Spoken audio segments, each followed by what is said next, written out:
Hello, my name is Jacob, also known as the Captain Pajama Pants. And believe it or not, this video is actually sponsored. It's sponsored by The Ridge. Okay, they make wallets and some other accessories that you can buy. Okay, they have given me a sponsorship deal, which is awesome. And you can check them out in the description below. There's a little code there that you can get 10% off. Okay, and I'm going to show you what they actually sent me. I got this nice little pocket knife going on here. They don't just make wallets. In fact, they have some other sort of accessories. They got a little belt loop thing here. Okay. Very nice little pocket knife. It's very nice, sleek, carbon fiber design. Okay, nice to keep around your pocket. Used for various things. Very firm locking mechanism. Very cool. Okay, good to have around. Again, if you check out the description below, you can get 10% off using the coupon code provided to me. It is PANTS, like the pajama pants, as you might imagine. Anyway, thank you again to The Ridge for sponsoring this video. And check it out, Enter the Gungeon, Nuclear Throne. Which one is better out of those two? Those two old games that I'm sure people are still playing and caring about. Enter the Gungeon is one of the best games that I've ever played, simply due to the replayability of the game. I generally do not spend a lot of time playing the same game.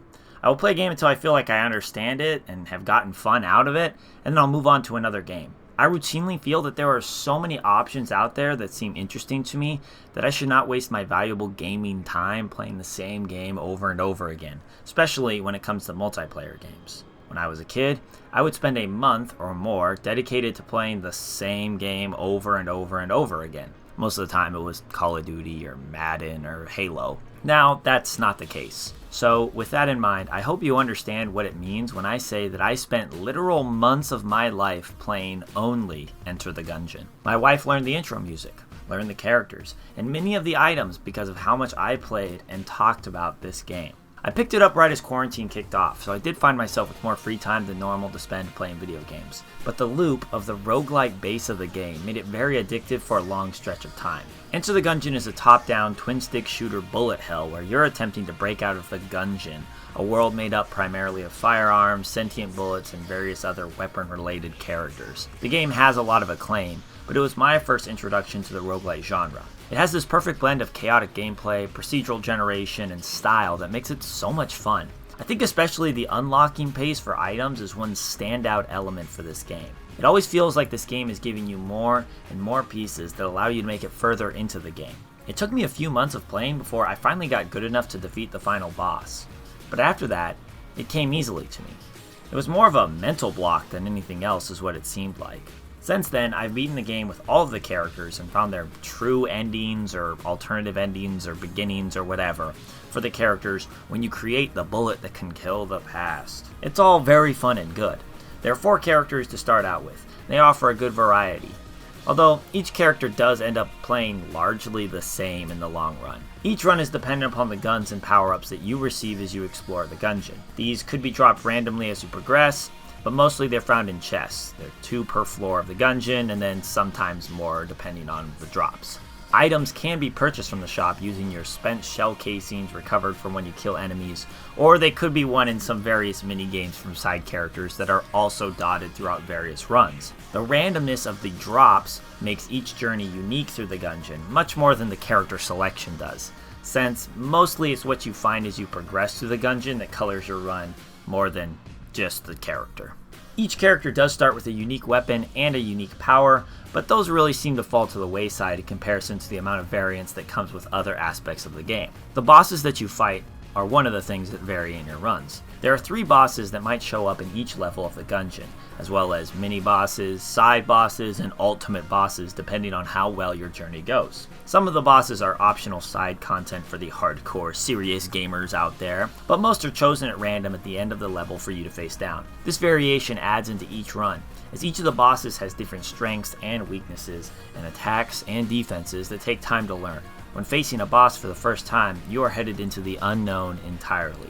and this is often enough to end a run. But as you gain familiarity with each boss and their attack patterns, movements, and traits, it becomes easier to adapt to them and take them out one by one as you descend deeper into the Gungeon. The bosses each also get progressively more difficult, except for the Emoconda, which is a level 2 boss, but it's probably the most frustrating boss in the entire game for me.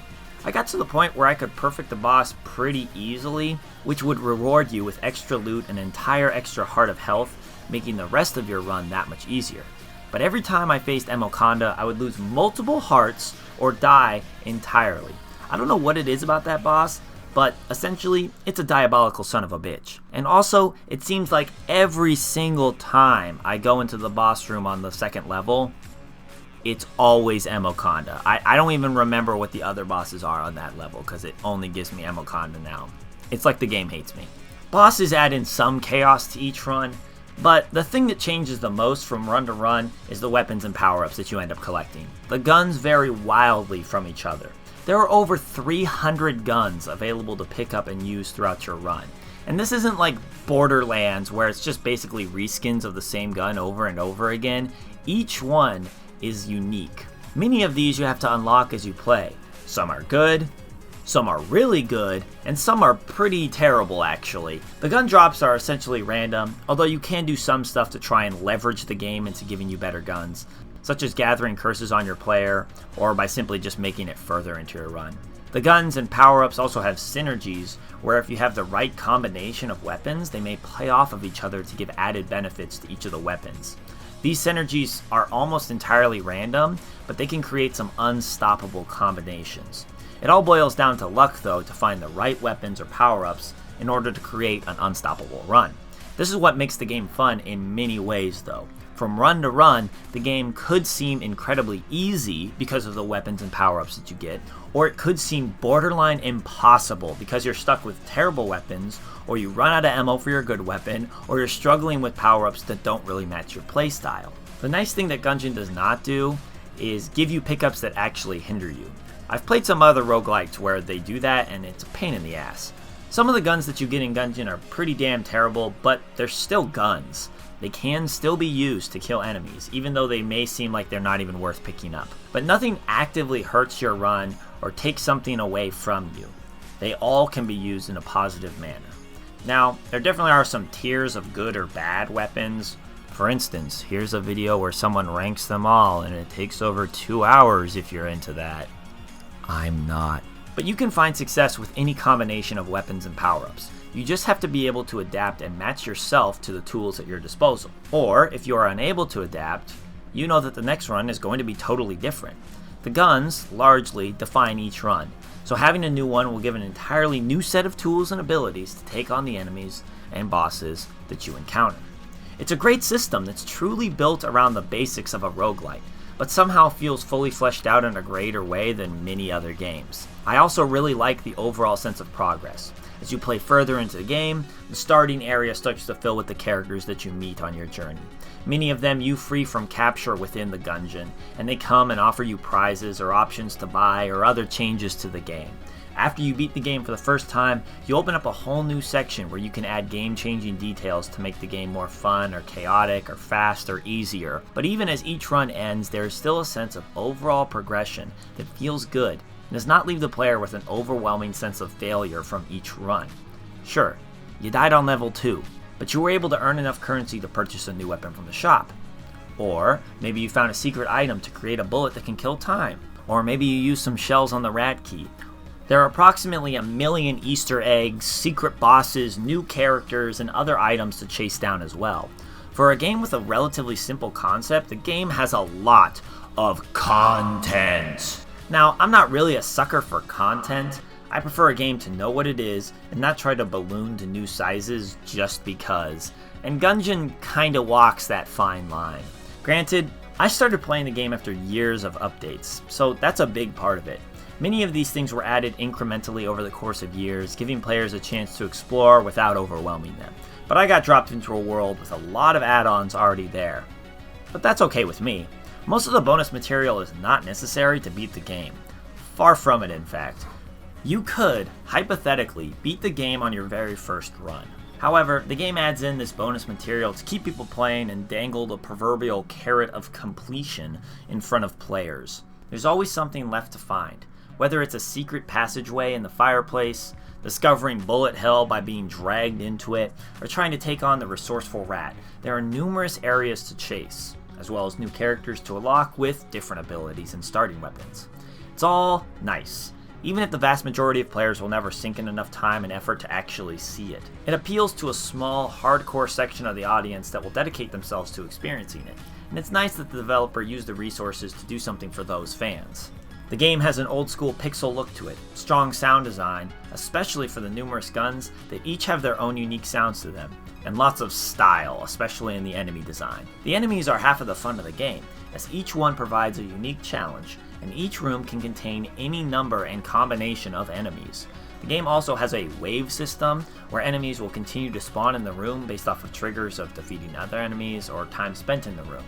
The AI is very strong, with enemies attacking, flanking, dodging, and using cover within each room. Each of the enemies also has a unique design based around the bullet aesthetic of the entire game, from literal bullets called bulletkin as the base enemies to wizard Gungeoners who cast bullets at you to lead maidens who shoot missiles that seek you.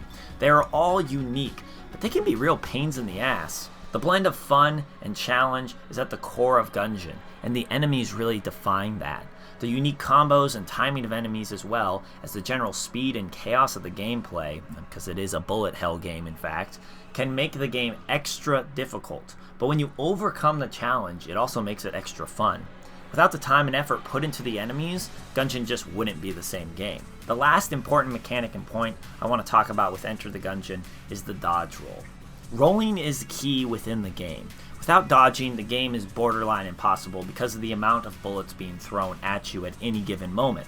When you dodge, you are given invincibility from enemy attacks. It allows you to move quickly across an area or across gaps in the terrain, and it lets you reload your weapons safely in order to continue to fight back. Rolling is so key to this game that if you can master the roll, the rest of the game will fall in line quickly enough. Movement in general is the main skill factor within this game, but the heart of the movement is the roll. It makes the gameplay what it is, and it's very fun to master as you get better at the game. However, there are some critics who think that rolling makes the game too easy. By allowing players to constantly dodge, especially with the right power-ups boosting speed or dodging capabilities, the game is essentially giving the player a get-out-of-jail-free card for bad positioning within a room. I would argue that due to the high volume of enemies and bullets, the dodging is a wholly necessary element of the game to make it playable, but there are those who disagree with this sentiment. And this, I think, would be a good point to transition into talking about Nuclear Throne. Nuclear Throne is a top-down, twin-stick shooter featuring procedurally generated levels where you attempt to journey through a post-apocalyptic wasteland in order to capture the Nuclear Throne. It features pixelated graphics, a roguelike structure to the game, and intense difficulty that flavors its gameplay. When I first saw it, I said, "Oh look, an Enter the Gungeon clone."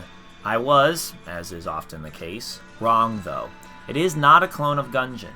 In fact, it came out first. Gungeon was released in April 2016, while Nuclear Throne was released in December 2015, a few months before. The developers had been working on Nuclear Throne for a while in beta, and there are a few clear references to Throne within Gungeon that show that Gungeon was actually inspired by Nuclear Throne, such as the melted rock being an active item that makes corpses explode. The Gundromeda strain is a virus that looks like Scary Face and lowers the health of enemies. There's even a shrine to the Gun God, which is literally a YV shrine, a character in Nuclear Throne, that you can give guns to for damage. So, for all intents and purposes, Throne was first in this particular niche of shooter dungeon crawler roguelike. And I know that Binding of Isaac exists, but I haven't played it at all, so I'm just gonna set it off to the side and not touch it, sorry. One thing that Nuclear Throne does differently right off the bat is its aspect ratio. It goes back to an old school 4:3 model for its aspect ratio. Why does it do this? I have no idea, but it's a very clear difference when you first boot up the game. Nuclear Throne features the same basic premise and gameplay of Gungeon. You fight your way through levels, killing all the enemies before you're being sucked into a portal, moving closer to the throne and final boss. You encounter different levels and environments with new challenges and enemies to take on. You encounter bosses in certain levels, and you collect power-ups and weapons as you go, but with a few limitations. The power-ups in Throne are called mutations. You get one when you level up your character on your run. The game gives you an option of 4 different randomly chosen mutations that augment the gameplay in some way. The mutations are key to finding success in Throne. If you luck out and get power-ups that comply with the weapon that you have or with your particular playstyle, then the game becomes much more manageable. Without solid mutations, the game is absolutely punishing. The random options presented within the mutations is going to make every run different, even if you gravitate towards the same mutations on most runs, which I certainly do. Gamma Guts, Shotgun Shoulders, and Bloodlust being in my constant rotation on my playthrough. Sometimes, those mutations are not going to be an option for you. That means you have to experiment as you go. The guns don't really make you experiment, but the mutations do. Enemies within Nuclear Throne kill you incredibly quickly. As you enter each level, there are little messages or hints about the game. One of them says, "It isn't fair, it isn't right." I routinely found myself identifying with this sentiment as I played this game. One bullet will do about 3 damage to your life, and you only start with either 8 or 10 or 2 life, depending on which character you choose. It basically only takes a few hits for you to die, and there are many enemies and bullets and hazards to take on as you progress. I would die so quickly on many of my runs that I would have no idea what even killed me a lot of the time. Some of that comes from the true randomness of the game, and I mean that more than the RNG of what weapons or mutations that you get. I mean that random sources of danger that will kill you instantly, like Big Bandit bull rushing you and killing you in one hit, like cars exploding when portals, which is the end of a level, open up near them, like bosses exploding after you kill them and destroying you, like reaching the final boss, which is the Nuclear Throne itself, which is sentient and tries to kill you, and being destroyed by a giant laser before even realizing what the hell is happening. Like trying to shield this crystal from the lasers inside the caves, only to realize that that does not actually work and dying instantly. Like trying to take on the rats in the sewer, only to have them dodge all of your bullets and kill you in one hit. Like having a robot throw a car and kill you in one hit in the Frozen City. And the list goes on and on and on in the crazy ways that you can die in this game. And at first, that just made the game really fucking frustrating. But once you understand that the chaos is a key component of the game, then the game starts to make more sense. The entire game of Nuclear Throne only takes around 15 minutes to beat.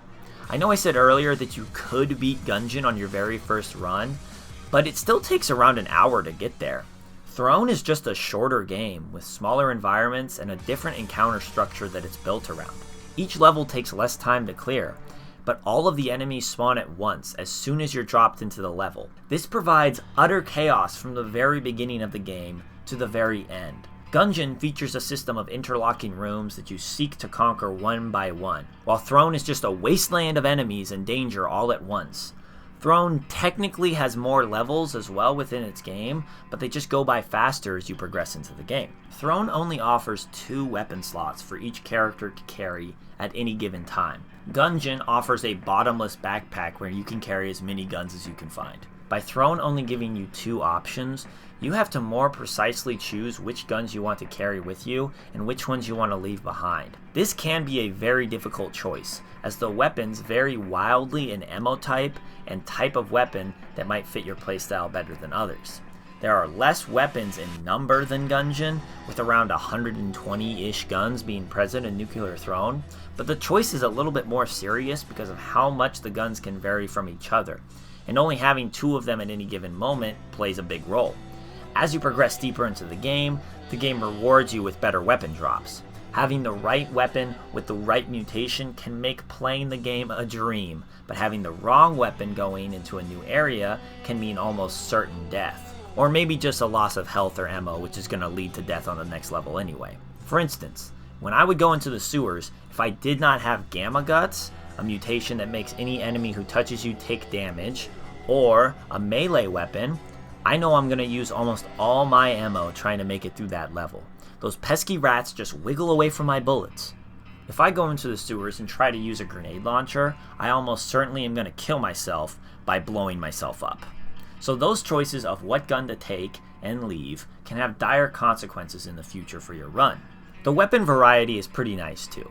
There are some funny weapons, some cool weapons, and some unique weapons. I particularly like the Splinter gun, which fires little darts in a shotgun-like spread but uses crossbow bolt ammo type, and the Lightning gun, which latches onto targets and jumps from enemy to enemy, chaining damage to them. I almost always gravitate towards the melee weapons though. Sometimes it's just flat out the wrong choice, but I can't stop myself from sprinting around the level knocking out people with a sledgehammer. It's just a lot of fun. The amount of weapons that Gungeon has is tough to compare to because there's so many and so many unique guns present in Gungeon, but Nuclear Throne does a good job of it too. The ammo types themselves also add a difference into the game. Enter the Gungeon sorts ammo by specific weapon, while Throne has 5 different ammo types that each weapon slots into. That means that you can have 2 weapons that use the same ammo type, and if you run out, then you're screwed. Enemies will randomly drop ammo, and chests do contain ammo, but sometimes those drops do not match the weapon that you're currently using. Managing your ammo is much more important in Throne, which often led to me choosing Rabbit's Paw, a mutation that increases the amount of ammo and health drops from enemies to curb any ammo woes. There are other mutations you can use as well, but as always with mutations, if you focus on ammo, you might be missing out on a mutation that benefits you in other ways. Hence the rub. Very rarely in Enter the Gungeon would I worry about running out of ammo, but in Nuclear Throne, it was always a worry on my mind. Character choice plays a huge role in Throne. There are 12 total characters within the game, and unlocking them can be quite a journey as well. Several of them require beating the game or beating the game in specific ways to unlock, and that can be quite difficult to do. However, the characters have wildly different abilities and playstyles that benefit them, and you can also unlock various weapons and skins and whatnot with each particular character if you're into that. Some characters offer greater firepower, like Steroids, who can dual wield and shoot both weapons that he's holding simultaneously, or YV, who has a faster fire rate and can shoot 2 shots at one time with his pop power. Some offer tactical options like Plant, who's faster and can snare enemies and make them easier to kill, or Crystal, who can shield and provide a temporary buffer from damage. The best advice that I learned was that in order to progress further into the game, you have to choose one character and stick with them. That's really the best way to truly learn how to play. I chose Crystal, who seems like the most generous of the characters to start with. She has more health, and again, she has the shield mechanic that can get you out of danger. However, I love trying all the other characters, even Melting, who only starts with 2 health and will die in 1 hit no matter what, is really fun to play with because of how quickly you level up and the chaos of exploding the dead corpses of the enemies that you've killed. This is a big difference from Gungeon, where all the characters are largely the same after getting a few power-ups and weapons.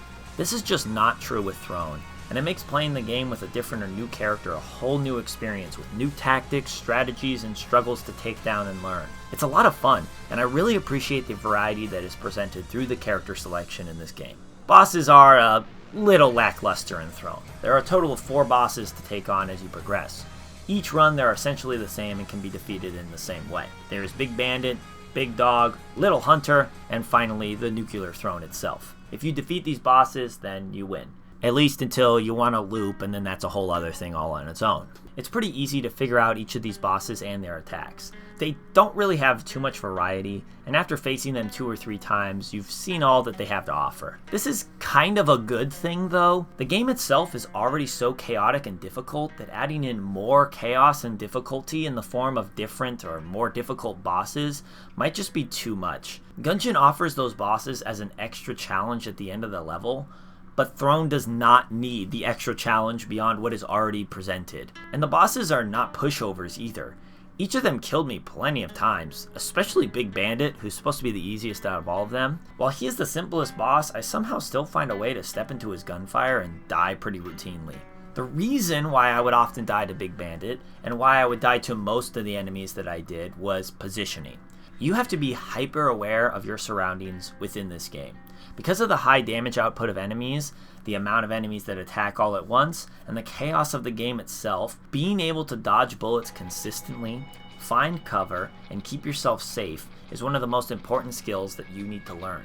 Taking out enemies one by one or in small groups is key, not running into more trouble than you need to, and using your weapons and mutations to your advantage is all very important as you progress through the game. For instance, I would choose shotgun shoulders consistently as one of my mutations, where shotgun shells bounce further. And then I would hide around corners and use the bounce as a tool to kill enemies without putting myself in danger. Or, I would similarly do the same thing with long arms and a melee weapon, using the long swipe of the attack to kill enemies through walls that I would normally be unable to reach without putting myself in their line of fire. These are simple examples, but there are many decisions being made at any given moment within the gameplay that can set yourself up to do damage to the enemies while still trying to protect yourself. And the game is so brutal that one mistake will cause you to fail and die almost immediately in many situations. As you master positioning, the whole game opens up more and becomes easier to manage. That, of course, takes trying and dying many times before you begin to feel comfortable within the game. There's no dodge roll mechanic that gets you out of trouble. You just die. In general, I died a lot. I got frustrated a lot. When I was a kid, I was definitely one of those rage gamer kids. Someone who would yell and scream and hit the pillow on the couch next to me as if that was going to make me any better at Madden 2006 or whatever game I was playing at the time. However, I think I've largely conquered that in myself and grown up a little bit since I'm an adult now. That was until I played Nuclear Throne. I scared my wife many times playing this game by just yelling "fuck" as I died. It's just a hard-ass game. There's no two ways about it. But there's something that is strangely addicting about this game. I would find myself saying just one more run so many times as I sat down to play Throne. And often this would turn into me doing more than just one run and me playing for another hour. The runs are so quick most of the time that it's easy to justify trying one more, even if you're running out of personal time. The frustration that I felt at this game turned into a personal challenge rather than being something that just shut me out, which is normally what happens to me with games that are punishingly difficult. I hated and loved this game. I got so frustrated and yet felt so much satisfaction as I got further and further into the game. When I finally beat Nuclear Throne, I stood up, I stuck both arms up into the air, and I repeatedly said, "I am the best gamer in the world. I am the best gamer in the world. I am the best gamer in the world." Now, this, of course, is not true, because plenty of other people have already beat Nuclear Throne. But for me, it felt like so much of an accomplishment that I had to do something to celebrate myself in that moment. Getting through these two games was interesting. Gungeon was a slow progression, while Throne felt like slamming my head into the wall repeatedly. Or, let's use alcohol as a comparison. Gungeon is like a nice, fancy local brewery's best lager. You sip it, and it tastes amazing, and it's quite the treat, but you kind of end up savoring it as you drink it. Throne is like doing shots of Fireball and chasing it down with apple cider vinegar in the back of somebody's truck. It's harsh as hell, but it also gets quite the buzz going.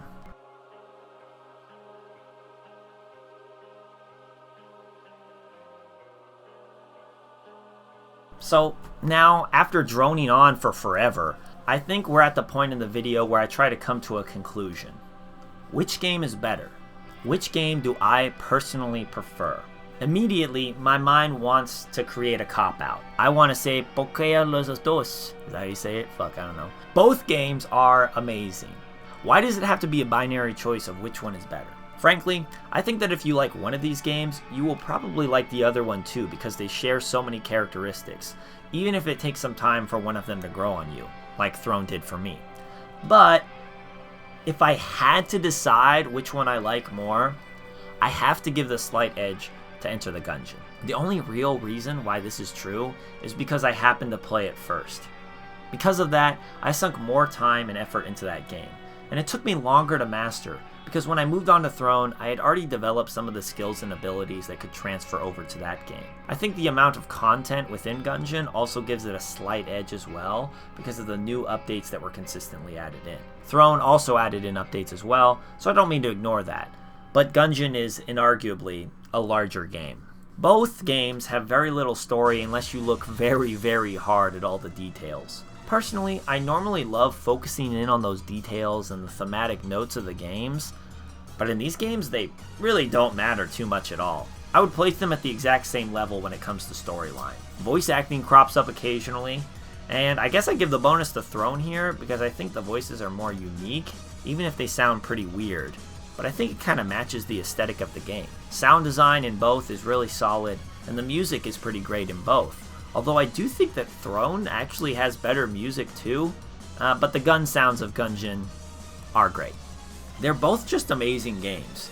They are difficult and fun and create an environment of constant challenge. They force you to get better in order to take on what they throw at you, and I really appreciate them both. But Gungeon is just a little bit better for me. Please don't be mad at me. Bye.